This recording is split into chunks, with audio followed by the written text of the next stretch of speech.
Hello everyone, আমার Durga Puja mini blog সিরিজে তোমাদের অনেক স্বাগত।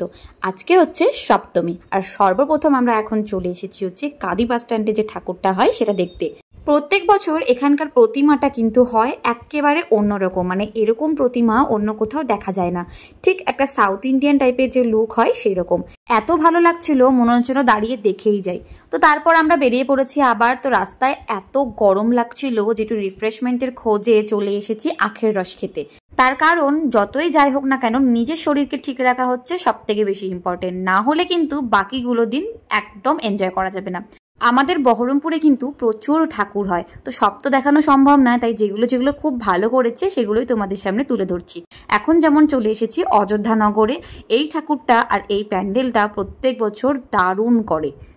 আজকে সকালটা কিন্তু দারুণ কাটলো। মেনলি গোড়াবাজার ও হরিদাস মাটির সমস্ত বড় বড় ভালো ভালো ঠাকুরগুলো দেখলাম, তোমাদেরকেও দেখালাম। আর এদিকে দেখো গরমে একদম পাগল হয়ে যাচ্ছি আমরা।